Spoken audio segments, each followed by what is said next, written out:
Yes. Thank you, my lord. Brigadier? Yes, morning. They say somebody is missing. Mr. Ramsipila, my lord. Yeah, where is he? Maybe we can just call him. Hello? Maybe we can just call him, my lord. Oh, he's around. Maybe we need to call him to find out, my lord. Just a minute.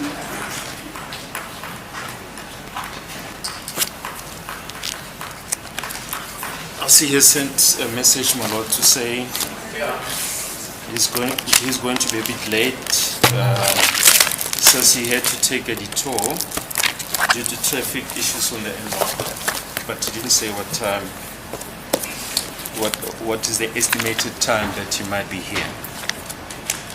There's an accident. There's a truck which overturned just when you go to the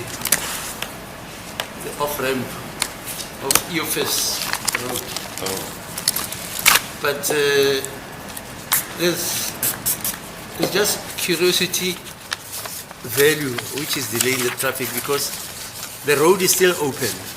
Oh, yeah, everybody slows down to watch. Yeah, so the guys just want to wonder, but that's okay.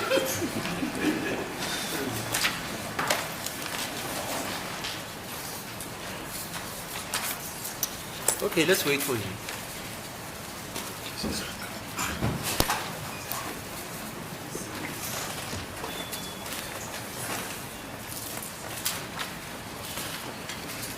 Thank you, my lord.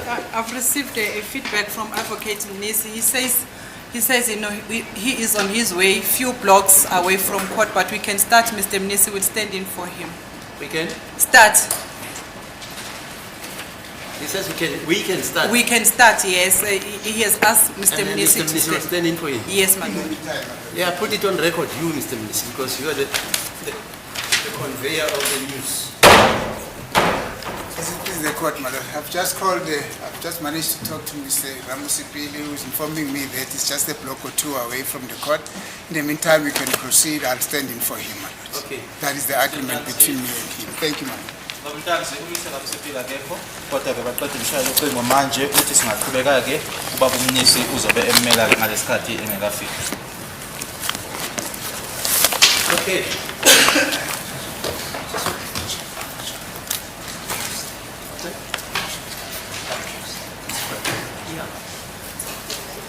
It's okay.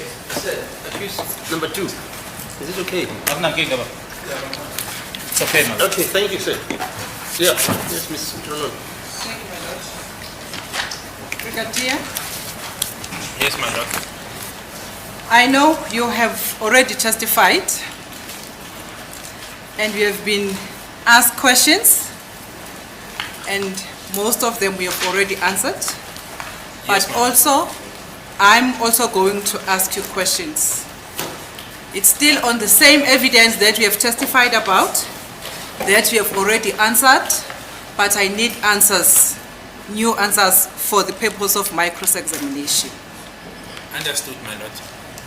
Ngiyazi ke brigadier ukuthi ke usothulela ubufakazi usubuziwe ke imibuzo uphendulileke kodwa nami ngizokubuza ke kona ke lokho uthula ubufakazi ngabo ke nami ke ngifuna impendulo ke kumibuzo engizoyihloma. So I will be putting questions, Brigadier, and you will be answering, not vice versa. You're not asking me, you're answering, and then I'm putting questions. Mina kozobuza uyaphendula ke wena kusukuthi wena ke obuzayo mina ngiphendula. Understood, my lord, but where I don't understand the question, I may ask clarity, because then otherwise I will give the wrong answer, my lord. Ngiyezwa kodwa ke la umbuzo engawuzwa khona ke ngizobuza ke ukuthi ke nginikisike ngempendulo engasiyona. No problem. And also I will ask in your answers that you be brief, because the more you continue and continue, I get confused. So I don't want to get confused as I'm standing here. If you can just be straight to the answer. Ngizocela ke nokuthi umuphendula ke ukuthi ke ungabi mudeke ngempenduleke ukuthi ube mfushane ngoba ke ngokuthi uya uba mudeke ila engidideka khona kangifuni udideka kule ndawo engime kuyona. Will do my best, my lord, but Okay. also it will depend how loaded the question is. But yes, I'll do my best to make it short. Ngizozama-ke ukuthi impendulo ngiyenze ibe mfushane, kodwa-ke nalapho-ke kuzoya ngokuthi-ke umbuzo loyo-ke ukangakanani. Also, if I need an explanation, I will indicate to you. If I Yes. need an explanation. Uma ngifisa ukuthi uchaze, ngizosho kuwena. Okay. Brigadier? Yes, I understood, my lord. But perhaps let's see how it goes, my lord. Yeah. Brigadier, I understand you testified a year ago, which was last year, October, November, Yes, in a only trial we- within a trial. yes, correct, my lord. Ngiyazi ukuthi uthulile ngobufakazi bakho-ke trial kunyaka ondluleke ngo-October ngoNovember, yebo kuyiqiniso. And also that you have placed on record your skills and qualifications, Mr. Brigadier Keninda. Yes, I did, my lord. Okay. Nokuthi-ke uyitshelileke le nkantolo ngekhono lakho-ke kanye futhi-ke nama-qualifications onawo, yebo kuyiqiniso. And at that time, when you placed those qualifications and skills on record, it was at the time when you were testifying in a trial within a trial. Correct, my lord. Yes. Futhi-ke ngenkathi ukusho kuchazela inkantolo-ke ngako-ke lokho kwakungesikhathi-ke wethula-ke ngobufakazi-ke kuyona-ke trial within a trial, yebo kuyiqiniso. Yes, but also on the main trial, my lord, the state advocate, this advocate Baloyi, took me through the record of the qualification and skills that I have for me to confirm, and I've confirmed such on this main trial. Nangenkathi-ke sesibuyela-ke manje kulona-ke kudaba-ke kwitrial-ke uphindileke umshushisi futhi-ke wakhuluma ngawo-ke ama-qualifications la uqinisekisa-ke nje lokho. Okay, no problem. But what I've picked up from your introduction, when the state introduced you as the witness, the state indicated that during the appearances of the 27th of November, 2023, you had placed your career history on record and you confirmed. Is that correct? Yes, the career history, that's correct, my lord. Kodwa-ke uma-ke umshushisi seqala-ke manje ukuthi-ke kakholele kubufakazi, ushilo-ke ukuthi kubufakazi bange-27 November 2023 yila owachaza khona-ke iskills onaso-ke kanye futhi nama-qualifications, yebo kuyiqiniso. And then he moved on. Correct, my lord. Okay. So for the purpose of my cross-examination today, I will ask you, Brigadier, please forgive me if I confuse Colonel and Brigadier. I don't mean to offend you, it's just that sometimes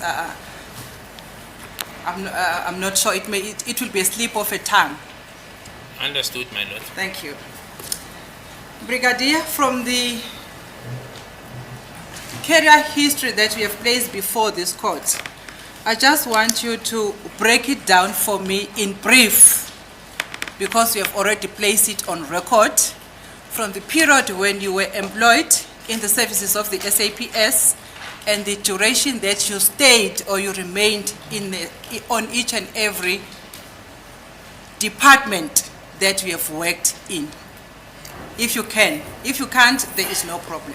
Yeah, my lord, the specific accuracy, because I didn't prepare for that, I thought it was already on record. I can summarize, but to give specific period to say I remained on this unit for this long, I think there will be difficulty, my lord. But I can indicate that at first, after the college, I was attached to a specialized unit. Thereafter, I do recall that then I also worked under Sorry, when you were at the specialized unit, in which rank were you in? I think just after college, my lord. From just after college, so that rank will be the first rank, the constable. Will be? Constable. Constable, no, thank Yes. Uma ngizozama-ke ukuthi ngikufinyezeke lokhu ngoba-ke bengingakulungiselelanga-ke lokhu bengicabanga ukuthi-ke yinto bese ilana phambi kwenkantolo-ke, kodwa-ke emuva kokuthi ngiphumileke e-college ngafakwa-ke ngaphansi noma ngasebenza-ke ngaphansi bakubiza ngokuthi-ke yi-specialized unit, irenki-ke lapho irenki yokuqala-ke emaphoyiseni kwakuwu-constable. And I think that was the case when I became a sergeant, my lord. I'm trying to sum up here, as I said, the timing and the date might be not accurate. If you can't recall, Colonel, don't worry. You can just say when I was a sergeant, I don't recall the department or the unit. All right, so that yes. we can move on. Yes, so when I was a sergeant, I think I was still with the specialized unit. Then thereafter, my lord, I was with the anti-hijacking unit. That was a detective unit that was dealing with anti-hijackings in the East Rand, that I recall. Ngisebusajeni ke ngangise ngaphansi kwayo ke le unit lena ekuyi-specialized unit kunesikhathi ke la khona ke ngase ngidlulela ke ngiya ke kwi-anti-hijacking unit e-East Rand. Was it under detective? Yes, the anti-hijacking unit was it was a detective division. Detective So it was the unit. first time when I had exposure to the detective environment. Yona ke ingaphansi ke kwe-unit yama-detectives kwakukoqala ke manje lapho esengisebenza ke ngaphansi kwawo ke ama-detectives. This would be, I think, my lord, around 2003, if I recall correctly, around that period, more or less. Uma ngikhumbula kahle ke lokho kwakungo-2003. Thereafter, my lord, then I was moved to Brixton VIS, which is a vehicle identification division. It was situated at Brixton in Johannesburg. So it's VIS. VIS, yes. Emuva kwalokho ke ngase ngiya ke eBrixton VIS kwakuyi-Brixton yona ke iphathelene nomsebenzi ophathelene nazo iy'moto ise-Brixton Johannesburg. Still an investigation unit, my lord. Sengaphansi ke kwe-unit lena ke ephenyayo noma ke eseshayo. Thereafter, my lord, I was moved to Johannesburg Organized Crime, the DPSI, in the Johannesburg Stock Exchange. Emuva kwalokho ngase ngisiwa ke eJohannesburg Organized Crime aphansi kwayo ke DPCI ese-Stock Exchange. Then, my lord, I And was what's your then. rank? What was your rank there, if you could recall? I think I was a warrant officer, my lord, an inspector, a warrant officer around that time. Ngicabanga ukuthi ke ngangiyi-warrant officer, inspector ngaleso sikhathi leso. Thereafter, my lord, I was moved to Johannesburg VIS, which is situated in Ayrton and around Boysens area. Ngase ngisuka ke eJohannesburg VIS yona ke Ayrton. Still under investigations, my lord. Nalapho ke sengaphansi kophenyo.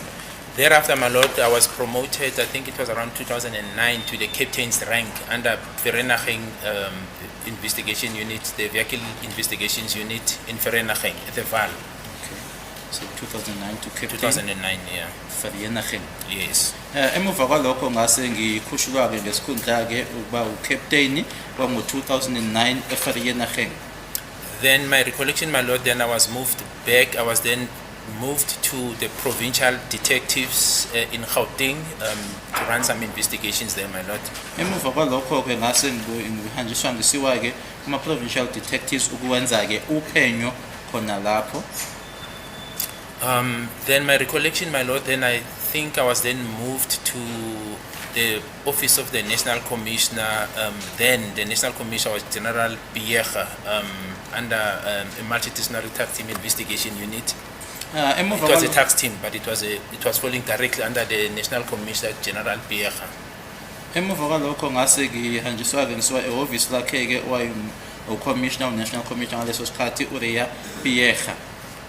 My recollection, I think around that period, my lord, I was also promoted to the rank of a lieutenant colonel. Mangikhumbula kahle ke ngaleso sikhathi ke ngase ngikhushulwa ke ngesikhundla noma ngipromotwa ke ngisiwa ku-lieutenant colonel. Thereafter, my lord, I was sent back to the provincial detectives as well to do investigations there. Emuva kwalokho ngase ngibuyiselwa ke kuma-provincial detectives ukwenza ke uphenyo khona lapho. Oh, sorry, my lord, I forgot something. So when I was sent back from Vereeniging VIS to the provincial office in Gauteng, I was also responsible for the establishment of the taxi violence unit at the provincial office, and then I became the commander of that unit when it was established. But we assembled that unit, so I was responsible with the management to assemble that unit, and I was appointed as the commander of the taxi violence at the provincial level in Gauteng. Ongikhohliwe ke ukuthi ke ngenkathi ke ngibuyisela ke mangisuka eVereeniging buyiselwa ke e-provincial office, mina ke kwakuyimina ke owayehola noma ke owayephambili ke uma kuqalwa ke i-unit le eyayihlangene ke nodlame lwamatekisi ngase futhi ngiqokwa ukuthi kube ucommander kuyona ke leyo unit leyo. Now from head office, my lord, then I was sent back to the provincial office where I did some further investigations at the provincial level on high profile matters. Ukusuka ke lapho ne kwi national office ke ngase ngibuyisela khona ke e provincial la khona ke engangenza ke uphenyo ke kumaqala ke abizwa ngokuthi ke ama high profile. Then, my lord, I was sent back again to the national head office. I think it could be 2017 or early 2018, under then the previous National Commissioner General Sithole, also focusing on the high-profile matters. It was the pilot project of the cold case unit. Now, this is where the pilot project or the tax pilot project, insofar as the enrolling of the cold case unit was then focused at. So I was placed there, and we focused those investigation, my lord. Ngibanga ukuthi ngaye ke u2017 noma ke kusekusha ke kuyena u2018 ngabuyela ke e-national office ngaphansi kwakhe ke uNational Commissioner ngaleso sikhathi uGeneral Khehla Sithole ila kwaseqala khona ke manje le cold case unit. I was then also promoted to the rank of a full colonel, my lord, around that period, just to remember the date, but to the rank of a full colonel from lieutenant colonel. Ngase ngikhushula ke ngesikhundla noma ngipromothwa ke ukusuka kuyena ke ulieutenant colonel kuya ke ku-colonel manje ke ogcwele ngaleso sikhathi leso. And I was appointed then as a commander, then when the unit was now formalized as the commander of the cold case unit. Ngase ngiqokwa ke nanjenge-commander ke manje yayo i-cold case unit. And then thereafter, my lord, I think it will be 2021, I think, maybe mistaken, my lord, but then I was promoted to the rank of a brigadier as the national head of the provincial cold case unit, because then there were branches that were, in terms of the structure, that were going to all 9 provinces. So I was appointed as the head at the national level of all the cold case unit, as according to the structure. National head of provincial? No, national head of cold case unit, and there were structures of cold case unit. According to the structure, there were units of cold case unit in all 9 provinces. Ilana khona ke ngase ngikhushula khona ke manje ngicabanga ukuthi kwangoyena ke u2021 ngiba ke ubrigadier inala futhi ke ngenziwa khona ke i-commander yayo ke i-unit leyo nokuthi ke manje kwakuyimina ke oyinhloko oholayo ke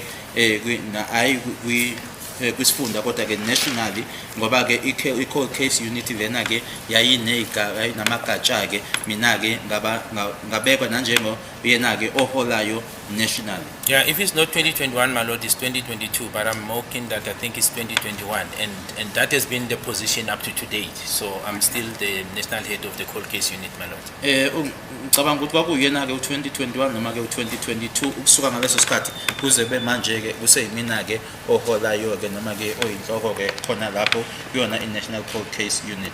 So also, my lord, going back, sorry, I think this is important. So when I was sent to the head office the last time, that this is now leading to the position that I'm holding, I was also responsible for the creation of the cold case unit, because there was none that was existing in the police. So the concept and the rolling out, as I said, initially it was a pilot project, then it became the unit, then I was appointed as a commander, as it was with the taxi violent. That's how it happened, my lord. I forgot to put that on record. Ngikhohliwe ke nje ukuthi ngikusho ukuthi ke njengoba le cold case unit yayingekho ke emaphoyiseni ke ngakho kwabo ukuthi ke noma ke kwakuyimina ke ukuthi ngiyiqale nanjengoba kwakwenzekile ukuthi ngangiyona i-commander kuyona ke udlame lamatekisi noma ke i-taxi violence nalana ke kwaba kanjalo kuyona ke i-cold case unit. Yes, that's what I recall, my Which lord. year was that when you created this unit?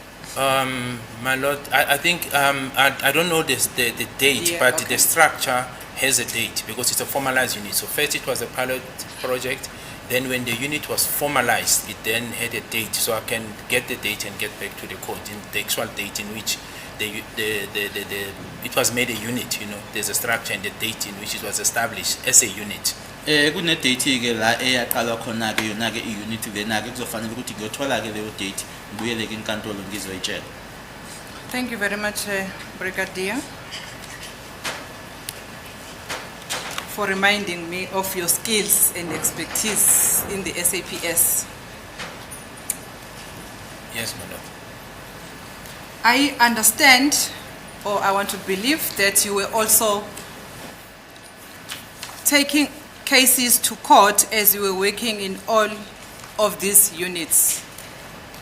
The Indeed. cases that you had investigated, they will eventually end up in court.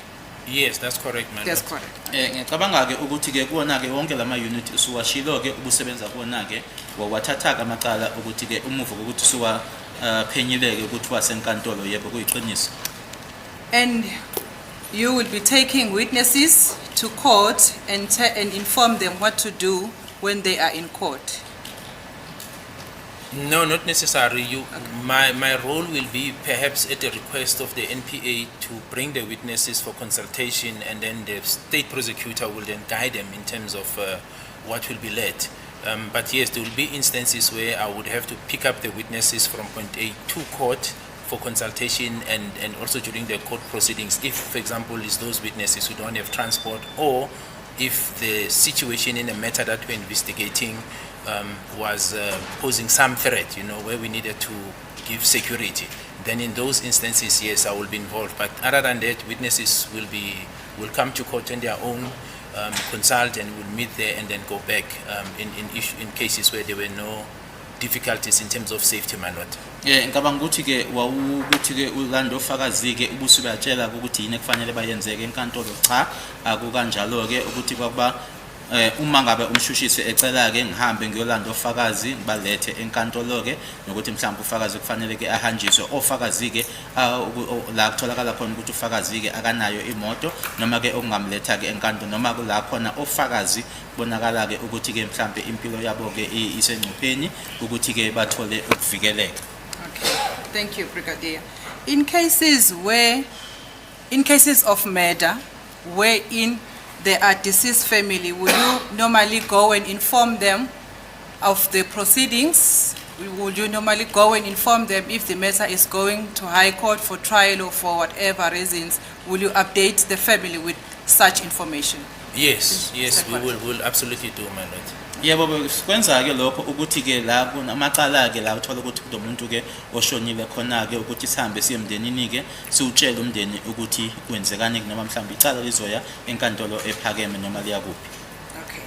In this case that you are talking about, did you go to the family of Senzo Meyiwa to inform them that the case is going for trial now, and inform them of every developments in this case? Yes. So no. So the answer, my lord, is no, and the reasons thereof, as Advocate Shololo said, I'll have to repeat what I've said so that she can be reminded. So the answer is no, and the reasons thereof, my lord, because I did explain this, that AfriForum came on board much earlier, before actually even these accused were arrested, when we're still dealing with the allegations of whether people came in right at the beginning, just after I was appointed.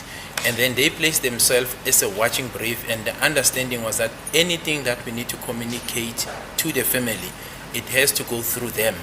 That has been the position, my lord, up to today. So whatever progress we're making, including the date of the first appearance, because they were there, the AfriForum, it was arranged through the AfriForum. They brought some of the family members leading up to the start of this trial and the dates that we're having. So the line of communication when AfriForum came on board was AfriForum, my lord. So you couldn't pass that line because they placed themselves on record and their documents supporting such, my lord. Ingabe-ke kuleli-ke icala-ke phambi kwenkantolo-ke manje nakwenza-ke lokho noma wakwenza-ke lokho ukuthi uye emndenini-ke kaMeyiwa-ke utsheleke ukuthi icala-ke manje seliye enkantolo. Cha, asikwenzanga-ke lokho. Isizathu ukuthi-ke i-AfriForum yeza-ke bazethula-ke basho-ke ukuthi ibona-ke manje abebhekile-ke babhekele umndeni ngakho konke-ke okwenzekayo-ke noma kufanele kukhulunywe kushiwo kumndeni, kufanele-ke kushiwo kubona-ke, ingakho-ke singayi emndenini kodwa-ke konke sikutshela bona.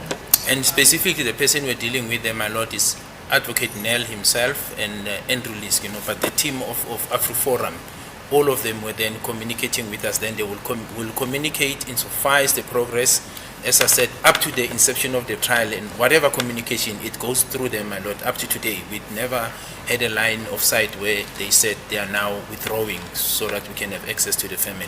Is it Nell and the second one? Advocate Nell, Andrew Lisk. Andrew. Okay. Andrew. Yeah. Abantu-ke futhi noma umuntu esikhuluma nayo-ke lapho u-Advocate uNell kanye naye-ke u-Andrew Lisk, ngaso sonke-ke isikhathi-ke sikhuluma nabo-ke akaze kwenzeke-ke ukuthi-ke singakwenzi-ke lokho noma sibeqe-ke bona. Okay, thank you, Colonel. Brigadier, thank you. Was there an agreement between the SAPS, the investigating team or the NPA and the AfriForum that your duties as SAPS to update the family of the deceased in this matter will be taken away by the watching brief, since they were already in place at that particular time when the trial started. Was there an agreement, or it was just? It was an official arrangement, my lord, because how it came about for me to know, AfriForum wrote directly to the Office of the National Commissioner. I was informed by the National Commissioner that there's this engagement, and it was formal. It wasn't just a call, it was a formal communication. Thereafter, I was directed then to go and meet them as the investigating officer, but the placement and the communication was done formally. And I do know, my lord, that the same was done to the NPA. They also placed themselves formally insofar as representing the family to the NPA, my lord. Okwenzeka-ke lana ukuthi-ke yona-ke i-AfriForum lena-ke babhalela-ke ehhovisi lakhe u-National Commissioner, ngase ngitshelwa-ke mina nokuthi-ke angihambe-ke ngiyobabona kwangasilona nje ucingo noma-ke i-colleague, into eyenziwa ngokuthi babhaleke. Ngiyazi-ke ukuthi lokho kwenziwa-ke nakuyona-ke i-NPA ukuthi bayibhalele-ke bayitshele-ke ngokuthi-ke bona-ke bakhona-ke noma-ke babhekele umndeni. Okay, thank you. Thank you for that, Brigadier. And then let's move on to another issue of witnesses now. Then I'll be closing my introduction. Brigadier, I take it that you know that when you bring the witnesses in court, you will inform them that they are not allowed, they are not supposed to stay inside in court and listen to the evidence if they have not yet testified. Do you know that procedure? I'm aware, my lord. Perhaps let me put it in this context, my lord. The moment the consultation and leading of witnesses is done, that happens when you now hand over that process to the NPA. And then they run. I am aware that you're not supposed to be in court when you're going to testify. That is why I've said it in many occasions that some of the records or evidence that was led in this court where I'm referred to, I've always said I'm unable to comment because I was not in court. So that's what I understand. But I was not here as well. And there hasn't been a situation where I pick up witnesses personally and bring them here. I will delegate to the members insofar as this matter is concerned, but other witnesses will come on their own, my lord.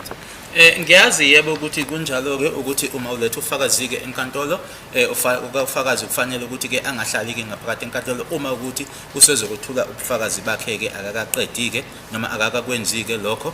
Kodwa-ke mina-ke uma ngabe ukukhulumisana nabofakazi manje usubandlulisela kuyona-ke i-NPA noma abashushisi-ke kuba ibona-ke manje abathathayo-ke ukusuka lapho ukuya ngaphambili. Mina-ke akenzeki-ke ukuthi-ke ngilethe ofakazi lana ngoba-ke bengithi-ke ngisho-ke kulaba engisebenza nabo ukuthi awube yibona-ke abalethe ofakazi enkantolo noma abanye-ke bayayizela bona ngokwabo enkantolo. But I also know, sorry, I'm done. Sorry, advocate, I was not done. But I also know, my lord, that there are exceptions, for example, when experts who are then going to be witnesses. With regard to that, I know that they do sit in court, especially when evidence in relation to their expertise is led, my lord. Kodwa-ke ngiyazi ukuthi-ke ikhona-ke izehlakalo la khona-ke ungoti bona-ke uma ukuthi ungoti usezokwethula ubufakazi-ke bona-ke bayahlala-ke ngaphakathi enkantolo.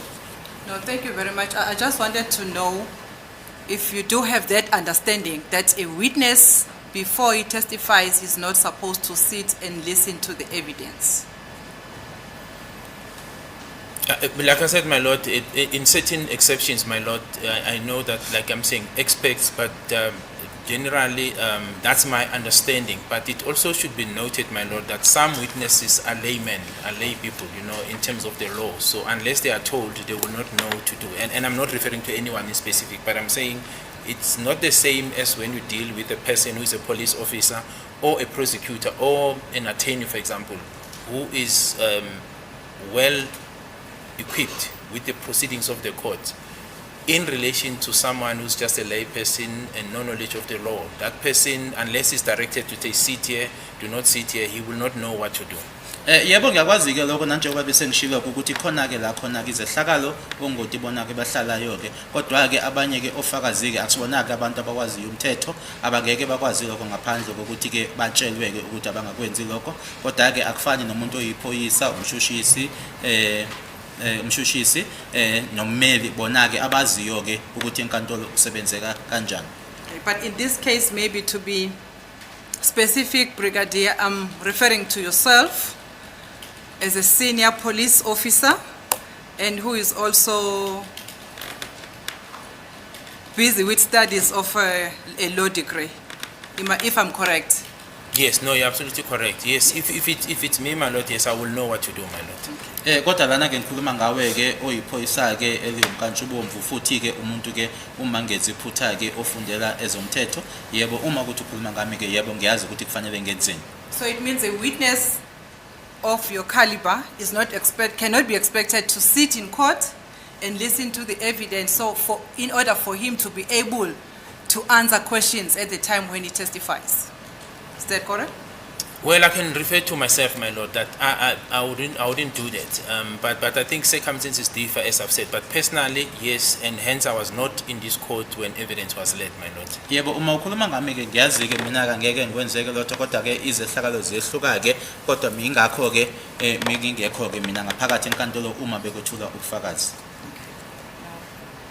Thank you very much. Let's start now, Brigadier, in our cross-examination.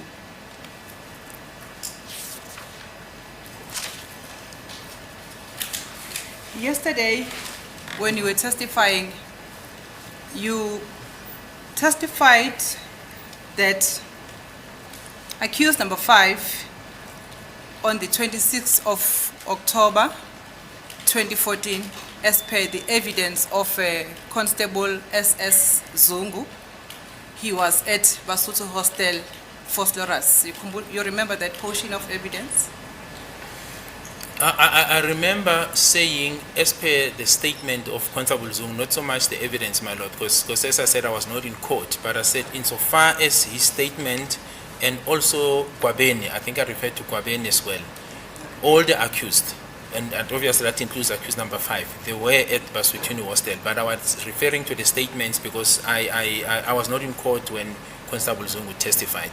Ubufakazi bakho-ke obuthululeke enkantolo ushilo ukuthi ngokobufakazi bakhe-ke uConstable Zungu umsolwa wesihlanu ngazo i-26 ka-October 2014 wayesebasuthu hostel eFosloras. Engikhumbulayo-ke mina ngishilo ukuthi-ke ngokwesitatimende sakhe-ke uConstable Zungu nayi ubufakazi bakhe ngoba-ke bengekho ngaphakathi enkantolo ukuthi bonke abasolwa bafaka phakathi-ke naye-ke umsolwa wesihlanu babe lapho. Brigadier, you don't necessarily have to be in court when someone is testifying in order for you to be able to respond. That's why I wanted us to cover that area so that you are able to move forward. Do you understand? I understand, my lord, but the difficulty is if I'm asked to comment about what a person said in court and I was not in court, it's a difficulty. That's why I referred to what I could see in terms of the statement. And what is contained in a statement, because then I can indicate if the question arises, but where is it contained? But if now I have to confirm that someone in court said something which I'm not privy to, if the question arises from counsel to say, show us on the record where this person said this, how will I be able to indicate that, my lord? That's the difficulty. Ubunzima-ke enginabo-ke ukuthi-ke uma mhlampe-ke ummeli ezothi-ke isibonise noma sitshengiseke kwirekhodi-ke ukuthi lo muntu noma lo fakazi ukusho kuphi-ke nendawo lokhu angeke ngikwenzeke. Ingakho-ke mina-ke ngithi-ke kwi-statement sakhe uthi ngoba-ke bengingekho enkantolo uma umuntu lo uthula ubufakazi. Okay. Let's move on, Brigadier. I take it that you know the procedure and you know what you should be doing. Where I was referring to the statements, 2 statements that you referred to yesterday. The one is for Yolanda Muweng, and another one is for Chupia Christopher Matou. You remember those 2 statements? Yes, I do remember those, yes, my lord. Uyakhumbula-ke le statement ezimbili okhulume ngazo uYolanda Muweng kanye noMatou? Yebo ngiyayikhumbula. Did I hear you correctly yesterday when you said you got the information that accused number 5, sorry my lord, accused number 5 used to hire cars in the previous years? You just correct me there. Yes. Yeah. So, no. So what I said, my lord, is that in the statement specific of, because I referred to it of Kwabeni, he made an indication that the vehicle, according to his observation, that was used by accused 5, this is now on the day of the incident, was possibly a hired car. This is according to the statement, because it had a tag or something to the effect of VIS. You know, that's how we described it. And But you never said that yesterday. I think I would have said it. She said that. I'm sorry, Brigadier Gininda did say that. Said it had something that looked like a permit on the windscreen. Thank you, my lord. Yes, proceed, Brigadier. Now, then I said, so that's how it came about, my lord, and that is why now the investigation, insofar as trying to establish whether indeed accused 5 was utilizing a hired motor vehicle, then started, and that led us now to the statement that Advocate Mchololo is referring me to, because that's when I said, my lord, that the company, this Bunokwana Shuttle Services, was liquidated.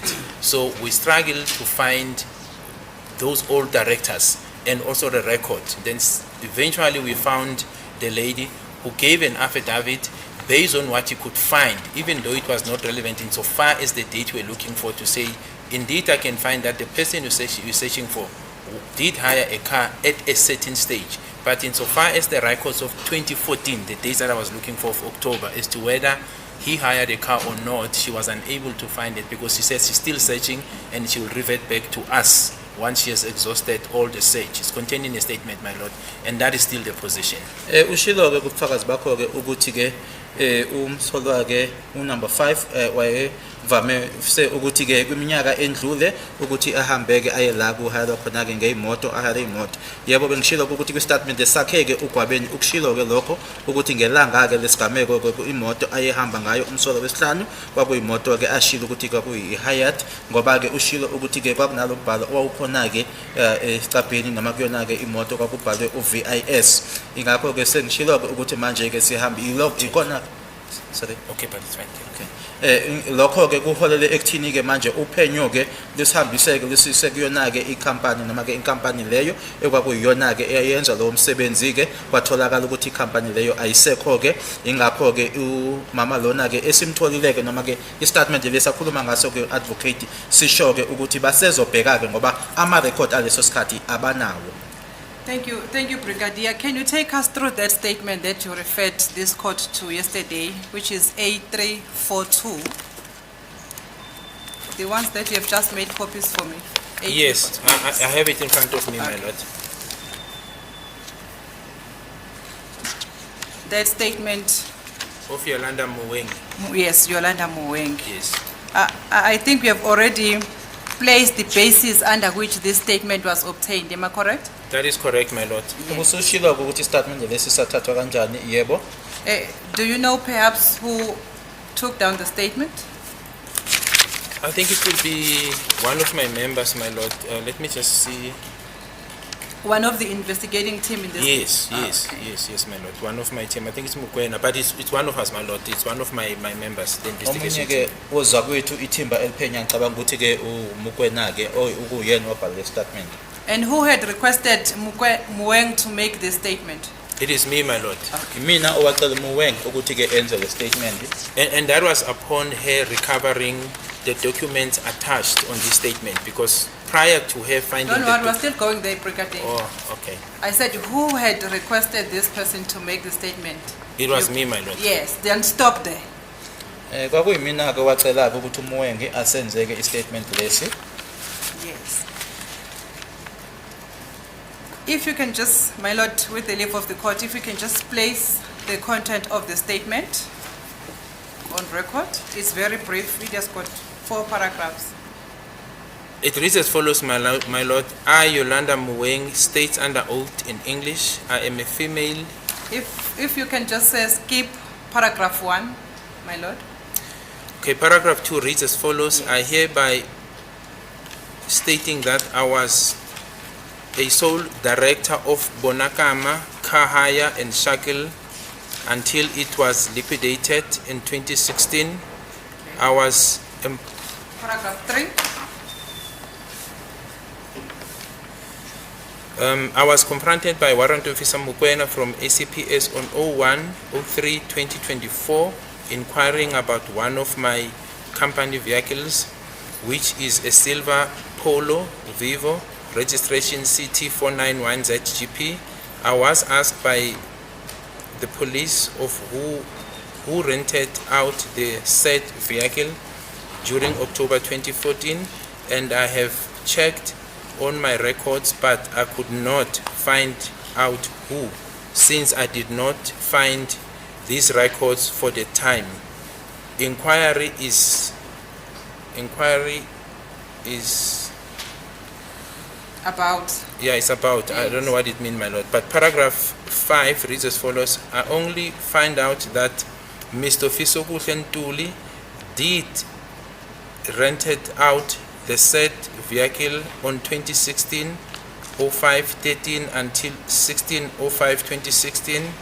I am also in possession of his contract when he rented out the vehicle, and also copies of the documents he produced, which is his driver's license and 2 bank cards he used to process the payment of deposit. As per the records of 2014, I will go back and look for them. Mr. Ntuli has produced his driver's license with ID number 86011-056-12086 with his picture on it. Then it's the oath, my lord, to say I know and understand the contents. It was signed and commissioned, my lord. I-statement lesi ke sakheke Yolanda Muweng sifundeka ngalendlela set with paragraphs 1 No, it is starting 2 and then go. Okay. Ufundeka uma uqala ke na ke paragraph 2 ngiyakusho ke ukuthi ke kwakuyimina ke owayewulawuli ke noma ke i-director yebanakuma ekhaya kanye ne-shuttle kwaze kwayisikhathi ke la inkampani lena ingasaqhubeki ke ngo-26 noma ivalwa ke ngo-2016 kweza kumina ke warrant officer Mukwena obuya emaphoyiseni nge-1 May 2024 ezobuza ke ukuthi ke enye yeyimoto ke zenkampani ke eyayikwakuyi-Polo eyayisilver ne-registration ewu-CT79 YZGP. Ngacelwa ke amaphoyisa ukuthi kwakuwubani ke oweza ke ezorente noma ezothatha ke yona le moto ngo-October ka-2024. Ngabheka ke kuma record noma ke incwadi ke kodwa ke angitholanga ke ukuthi ubani, nanjengoba ke ama record noma ke incwadi lezo ke zangaleso sikhathi ke ekwakubuzwa ngazo ngingazange ngiyithole. Ngitholile ke ukuthi uMr Fisokuhle Ntuli imoto lena ke wayiqasha ke noma ke wayihire ke ngo-2016 nge-13 zika May kwaze kwayofica ke nge-16 zika May 2016. Ngangiphethe ke futhi ke nenkontileka leyo ngesikhathi ke ezokhipha noma ke ezoyithatha ke imoto leyo kanye ke namakhophi ke ama-documents awakhipha ke kwakuyi-driver's license yakhe kanye futhi ke namakhadi amabili asebhange wasebenzisa lawo awasebenzisa ke ukuthi ke akhiphe ke i-deposit. Ama-record wona ke ka-2015 ngizobuye 2014, my apologies, ngizohamba ke ngiyowabheka uMr Ntuli ke wakhipha i-driver's license yakhe kanye ne-ID number useyifundile ke ubrigadier ID number enesithombe sakhe kuyona. thank you, Brigadier. Brigadier, I'm going to put certain questions to you regarding this, but the questions that I'm going to put, I'm not asking them because I'm saying you were present when this statement was made. Do you understand? I understand, my lord. Yes. Ngizokubuza ke imibuzo kodwa ke uma ngikubuza yona ngikubuza ngoba ngithi ke wawukhona uma i-statement lesi sasenziwa. I'm just asking your understanding as an investigating officer in this matter. Understood, my lord. Ngikubuza ke nanjengoba kuwena ke omphenyi ke noma umseshi waleli cala. Ngiyakuzwa. As per paragraph 6, which says, as for the records of 2014, I will go back and look for them. Mr. Ntuli has produced his driver's license with ID number A6 with his picture on it. I understand that this statement was taken on the 6th of March 2024. Correct, my lord. Yebo kuyiqinisa ukuthi i-statement lesi sange-6 March 2024. After that, were there any follow-ups that were made to check if the records prior to this one can be recovered or not? Yes, there's been extensive follow-up, my lord, but up to today, there hasn't been any success from her insofar as her finding any records, my lord. Yebo emuva kwalokhu-ke kuqhutshekiwe-ke kukhulunyiswana naye-ke kodwa kuze kube manje-ke akakaphumeleli-ke ekuthini-ke lawo marekhodi lawo ka-2014 atholakala. And in paragraph 4, the last second lines, paragraph 4 of the same statement, when he says, I did not find those records for the time inquiry is about, it means there were no records. He did not find any records regarding the hiring of the motor vehicle during the period of 2014. No. Do I understand correct? No, that's not my understanding. Okay. That's not how I understand it. I understand because if you follow up, that's why she said she'll get back to us. I'm understanding her to be saying she could not find the records of 2014 because the company obviously is liquidated, my lord. However, she'll go and look. So it's not the same situation where someone said, I've checked out the records of 2014, I have them. This person is not hired. So she could not find, she doesn't have the record to make a finding as to whether Mr. Ntuli hired the vehicle or not. That's how I understand the statement. Istatement lesindlela-ke engisizwa ngayo-ke ukuthi-ke amarekhodi-ke ka-2014-ke usezohamba-ke ayowabheka-ke akufanele nomuntu othi cha-ke ngibhekile ngase ngiwathola-ke uMr. Ntuli-ke cha akazange eze azoqesha-ke noma azothatha-ke imoto ngaleso sikhathi leso uthi uzohamba ayobheka amarekhodi lawo ka-2014. Okay, there is a document that is attached to the statement, you see? Yes, I do see it, my lord. Reflecting the documents for accused number 5 and the address, and also the registration vehicle number. Correct, my lord. Yes. Maybe for the purposes of the record, can you just place on record what is that document if you can read it? I see it's a hire. Well, my lord, according to her statements, she's saying it's a contract. It's a contract. For the hired vehicle. So this is now according to my understanding, it's a contract that she was able to receive, and it will contain the issue of the hirer, which is, according to the document, is accused number 5, the vehicle as well as the monies involved. And she referred, and she also referred to the copies of the ID driver's license, which are attached in this contract, my lord. Ngokwa statement-ke i-document lena-ke inkontileka-ke noma-ke isivumelwano-ke esasiphakathi kwakhe naye-ke noma inkampani naye-ke esiyasho-ke sichaza-ke ukuthi ubani-ke oweza-ke ezothatha noma ezolanda imoto imininingwane yakhe kanye nemininingwane yayo imoto. Okay, can I ask you, Colonel, to place on record the registration number of the car reflected in this statement? It's CT791ZGP, my lord.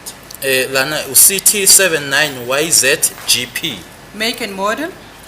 Polo, it says Polo 6 VW. Yes, VW, it says VW, my lord. It is a Polo 6 VW. Okay. Does it say, mentions the color of the motor vehicle? If I can have a minute, my lord, to go through the document. I don't see it.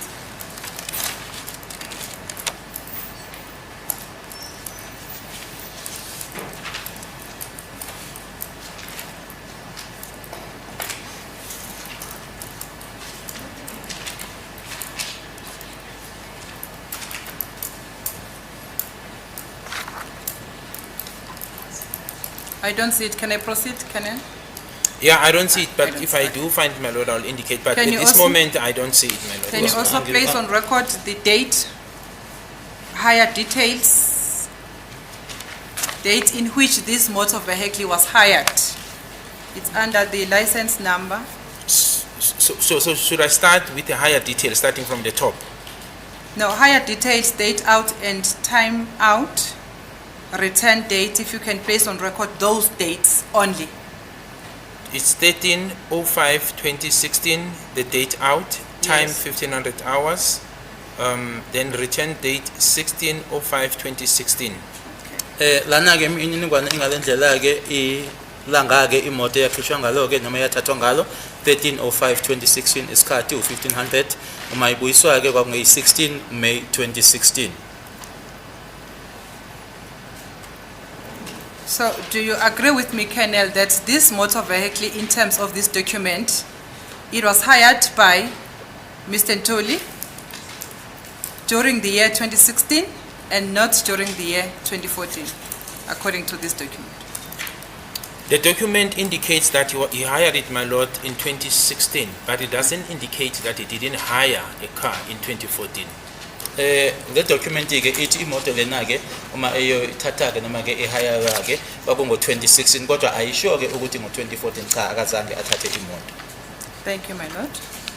My lord, with the leave of the court, if this witness is not called by the state, my lord, I would ask to call this witness as the defense witness. As a result, my lord, I would ask that the statement be handed in as exhibit, together with the attachments attached to it, my lord. Yeah. If-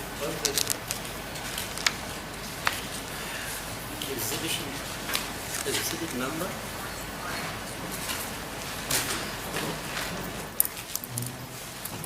Well, yesterday we went up to exhibit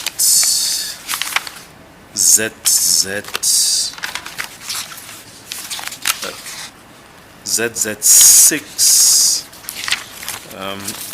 We can make this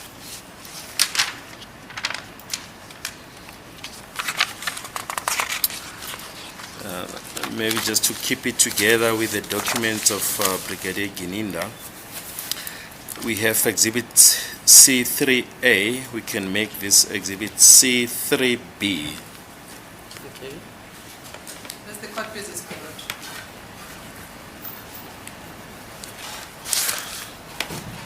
My lord, I will arrange with the state the copy for the court, my lord, of this exhibit. Thank you. Thank you, Brigadier. Let's move on now to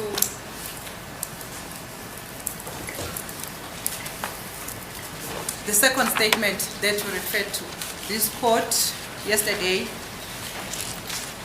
mine is marked AAA1 in brackets 2, my lord. Maybe may the state assist me if it was already submitted as an exhibit.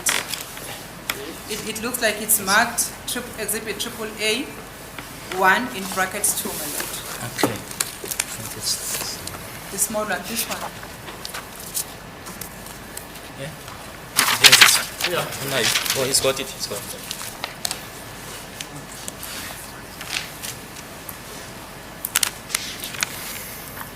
We're also gonna go quickly because you referred to this statement yesterday. I will just take you to those paragraphs which make reference to the car which was hired by Mr. Ntuli, because that's the context that we are in right now. Do you understand, Kenan? Yes, I understand, my lord. I want to introduce the witness because it's well known to you. It's Miss Chupeya Christopher Matlow. Yes, I do know him, my lord. Yebo ngiyamazi ke ufakazi lona Mr. Matlow. Okay. Can you read for the record, place on record, just paragraph 3?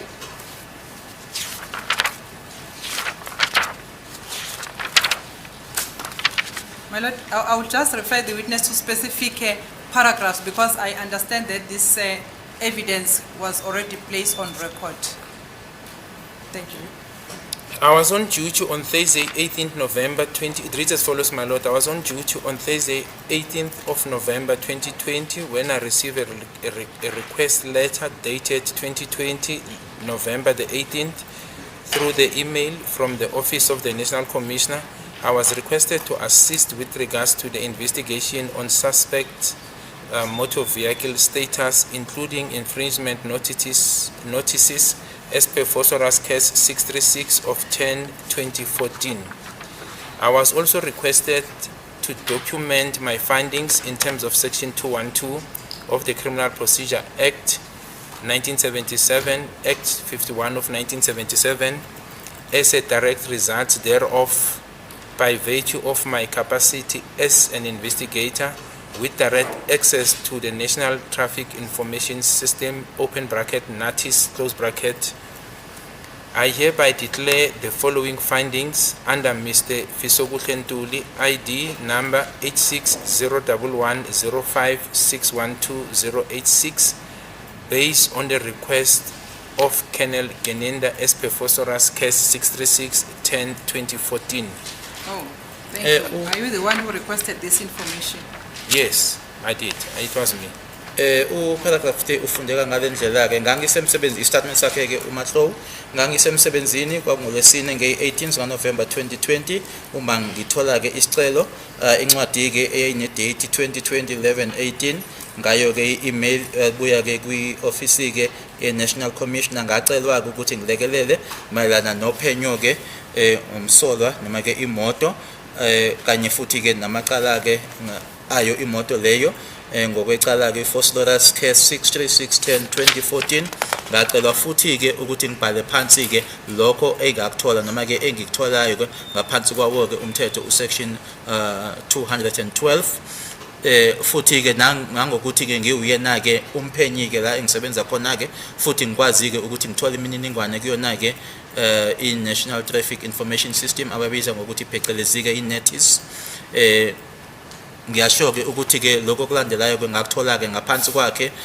uFisokuhle Ntuli ID number ke isifundiwe ke ngokwesicelo ke engasithola kuyena ke uKolonel Geninda ngaphansi kwecala Foslorus case 636-10-2014.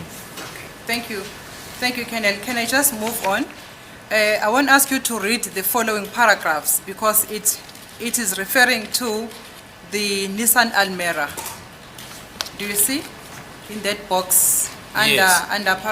Roman Yes. figure 2 particulars? It's Nissan Almera. Yes, I can see that, my lord. Yes. Ngiyabona ukuthi la kubhalwe Nissan Almera uthi advocate ke ngeke amcela ukuthi ke afunde lapho. So my focus is not on the other cars. Just want to focus on the Polo motor vehicles that are being reflected here. So let's skip Roman figure 2 and the infringer there in terms of paragraph B on page 3, you see? Page 3?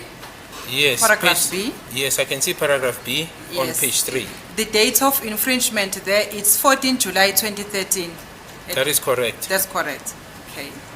So that's not the relevant issue in this case. Do you understand? It's not relevant insofar as the date of the commission of this offense. Yes, if it's in that context, yes, it's not 2013. Yebo So ke the uma answer is yes. I'm saying if the assertion is that the date of 14 July 2013 is not relevant insofar as the date of the commission of this offense, I agree, because this offense was committed in 2014. uma uthi ke i-date leya Thank you for the nge-14 July 2013 ayihlangene ke necala leli ngiyakuzwa ke ngoba lecala leli ke lona ke la nge-2014. And then I'm going to skip also the other paragraphs. Paragraph D is making reference to other people. Paragraph E is making reference to other people. And then if we can quickly go to paragraph F on page 4. Yes, I am on page 4. Yes. Yes, can you also quickly place that one on record? NATI's record indicates that in 2015-09-01, Fisokuhle Ntuli, ID number 8601105612086, approached Langlaagte Registering Authority to check quotation of licensing a vehicle with register number BKC 034W. He was assisted by official identified SRI Tamaha. There's an ID number there, my lord, with NATI's user number 4024001L. Okay. Manje ke ama-record ke eNATIS asho ke noma adalula ke ukuthi ngo-2015-09-01 Mr. Fisokuhle Ntuli ID number ke ibhaliwe qeda uyifundo brigadier waya ke kwi-registering authority yaseLanglaagte ukuyobheka ke i-quotation yokuthi ke kubhaliswe ke noma ke kulayisenswa kwemoto ine-number ye-register uBKC 034W wasizwa ke lapho osebenzayo khona lapho oku RI Tamaha ne ID number yakhe ke ibhaliwe lapho ne notice user engu 4020401L. Thank you, Colonel. Am I correct to say this paragraph also make reference to the transaction which occurred in 2015 and not in 2014? Yes, we're correct, my lord. Uqiniseke ukuthi lana ke khulunywa ke noma ke if lokho kukhuluma ngokwenzeka ngo2015 hayi ngo2014. Okay. And then can you move on to paragraph H? In paragraph H, there is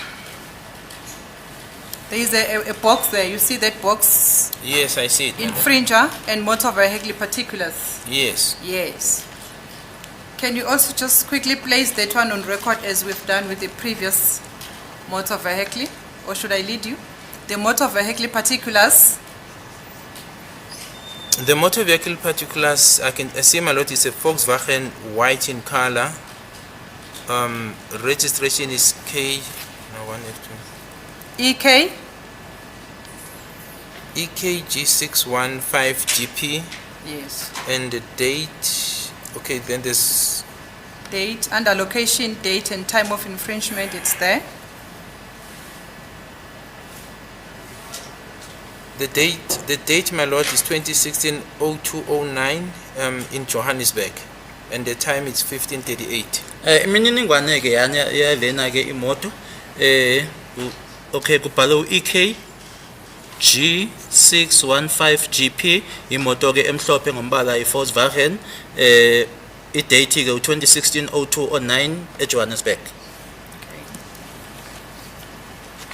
So also the date of infringement is not 2014, it's 2016-0902. Yes, it's Am I not, my correct? lord. Yes. Nalana ke akusena ke u2014 u2016. Okay. Can we move on?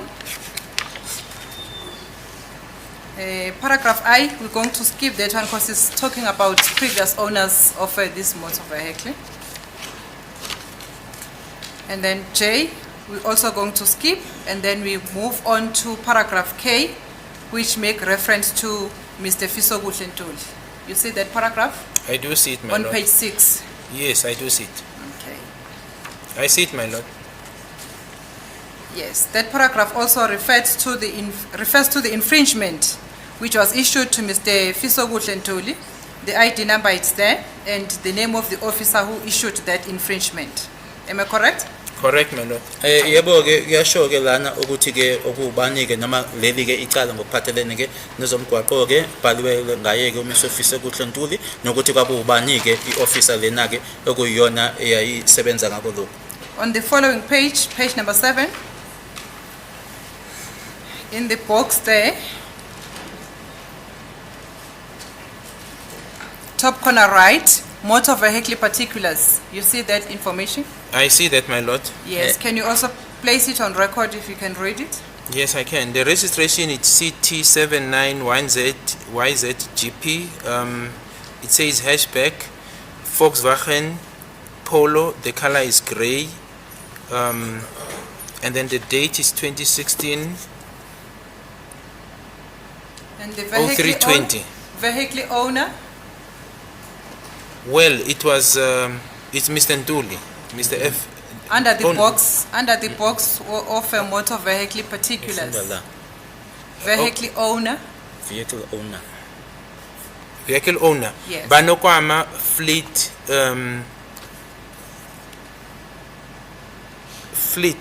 then it says ANC, my lord, but there's an Incorporation. address. Yeah. Yes. Lana ke imininingwane yale moto ke kwakungo 2016 20 March i-registration CT79YZGP ibhalwe hatchback i-Volkswagen Polo i-grey ngombala la kubhalwe ngaphansi komnikazi wemoto kwase kubhalwa bana kuma fleet. That's the name of the car hire company. Am I correct? That's correct, and it's the same company that Mr. Yolanda made a statement for when she was a director then, my lord. La kubhalwe ngaphansi kona ke abanikazi bemoto yona ke lenkampani lena ke uYolanda ke abhale i-statement. Okay. So Let's go down further under location, date, time of infringement. The date there of the infringement, can you place it on record? It's 2016-0320. ukuthi ke isigameko lesi noma icala leli ke lenzeka nini ke 2016-03-20. Let's move on to the following page, page 8.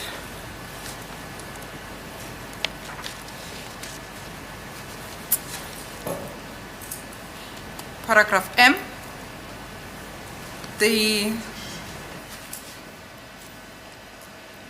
motor vehicle that is being referred there also belongs to the same company, which is Banokama Fleet and Shuttle, you see?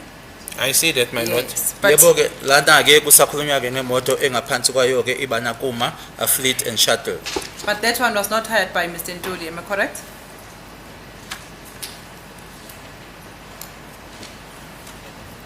Which one, my lord, when you say that one? Under paragraph M on page 8. You can read it so that we can go together. Read paragraph M. Yes. Other date and location where the said vehicle was detected by traffic officers whilst the vehicle was under ownership of Banokama Fleet and Shuttle, Natis business register number, and then is registered are shown as follows. Lana ke kubhalwe ukuthi ke amanye ke ama date kanye futhi ke neindawo la khona ke le moto lena ke eyatholakala ngakhona ke ama traffic officers ngesikhathi ke yayingaphansi kwale nkampani ke iBanakuma Fleet and Shuttle abhaliwe ke la ngenzansi. So that's why I'm saying these infringements are referred to other people and not Mr. Ntuli.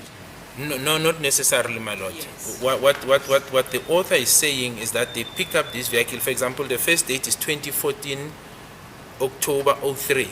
That there was infringement where this vehicle was picked up by a camera. We do not have records as to who hired that vehicle to say it is not accused number 5. So that assertion, it's not supported, my lord, because I don't have. Hang on there. The name of the infringer, is there a name of the infringer here? No. My lord, the name of the infringer is insofar as the ownership of the vehicle. The vehicle was not stopped and infringement given to the driver. It's given to the ownership. And that is why if you look at the previous page I read, where the vehicle was hired by Mr. Ntuli, but the ownership is still Banokama. Now, if you move to page 8, it's an infringement and there's a picture of a car which was taken by a camera. So they moved according to the ownership of the vehicle, not necessarily the driver. So one cannot say accused 3 or 5 was not driving the vehicle because I don't have evidence to say that, madam. Lana okwenzekayo ke ukuthi yebo ke imoto ke iyatholwa ke ngoba kunesithombo semoto lana ke ukuthi camera ke yayikhipha leyo moto leyo ke kodwa ke akusona ke isigameko la khona ke imoto bayimisayo bese benikeza ke lowo oshayela imoto ukuthi ke manje unecala ke noma icamera ekubambileke na ku page ke engaphambilini kubhaliwe umnikazi noma ke vehicle owner kwabhalwa iBanakuma lana ke manje anginabo ke ubufakazi ukuthi ke umsola wesihlanu ke akuyena noma kwangasiyena owayeshayela imoto leya. Colonel, on the previous paragraphs, we have been reading the infringements, the owner, the name of the person who infringed, which is the name of the infringer. But in this paragraph, where in this car is referred to, the name of the infringer does not appear as that one of Fisoguhle Ntuli. In this paragraph, the name of the infringer does not appear as that one of Fisoguhle Ntuli, unless if you see it.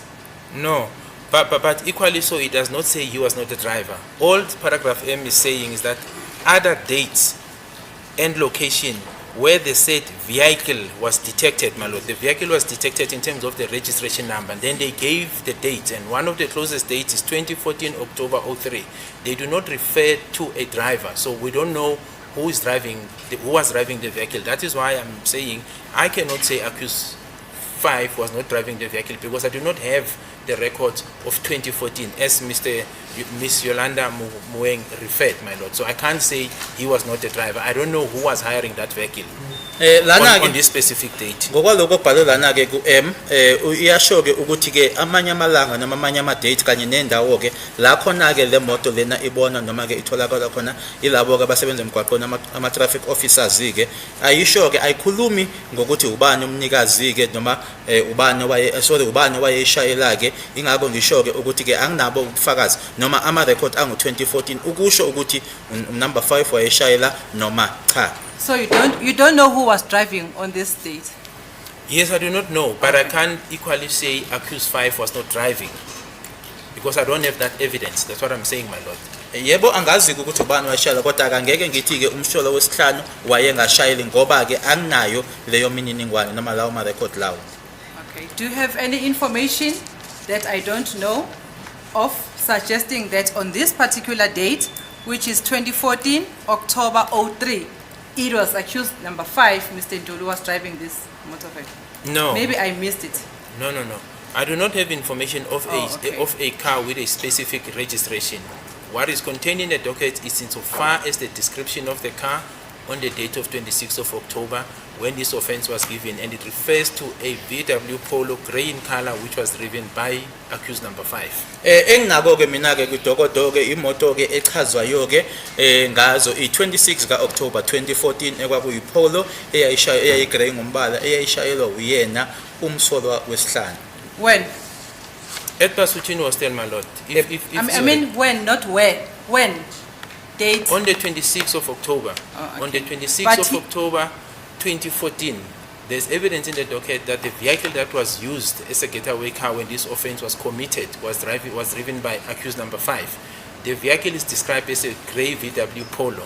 I've indicated that, my lord, that one of the people who disposed an affidavit made an indication that the vehicle could have been hired. That is why we embark on this effort of doing the infringement and identifying as to whether, in trying to collaborate there to see that indeed could accused number 4 or 5 rather have been hiring vehicles. So the closest we could get is what is before court, but what is of pivotal importance is that indeed he was hiring cars.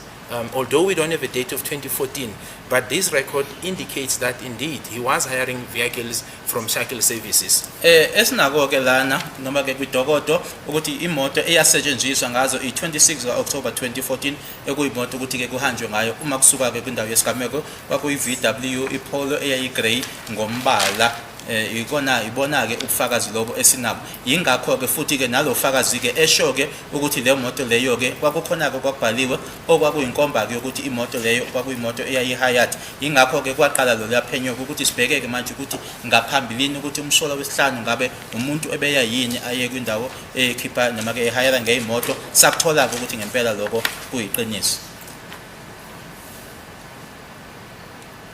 I'll leave that for argument. I'm not going to go back again because it's clear that's the name of the infringer there. It's not Fisobuhle, and the date is 2014 October 03 and not 26 October as you suggest. No, I differ, my lord. I think paragraph M, my lord, speaks for itself. Nowhere in paragraph M does it say the infringer is Banokam. It says other dates and locations where the said vehicle was detected by traffic officers while the vehicle was under the ownership of Banokoma Fleet and Cycle Services. Then they list the date, and the first date is 2014 October 03. Yes. While ownership, they don't say who was the infringer. That's where we differ with Advocate Mshololo. Ngicabanga ukuthi lana ke umahluko okhona ke phakathi kwami naye ke uAdvocate Mshololo lana ke uM uyachaza ukuthi amanye ama dates kanye nendawo ke la khona ke imoto lena ibonakala noma itholakala khona ke ama traffic officers ngesikhathi yayingaphansi ke obunikazi ke bayo ibana kuma Fleet and Shuttle ayisho ke noma ayikhulumi ngomuntu okuyena owayeshayela. Colonel, thank you so much. Those are the paragraphs which I had managed to pick up the reference to Mr. Ntuli. The rest, they don't refer to Mr. Ntuli. I'll just leave them as they are because this is the evidence that is before court. I just wanted to clarity on those wherein the name of Mr. Ntuli appears. Thank you. Understood, my lord. Madam, can I ask that we take a short adjournment? It's the time is 11:20, madam. Okay. 10 minutes.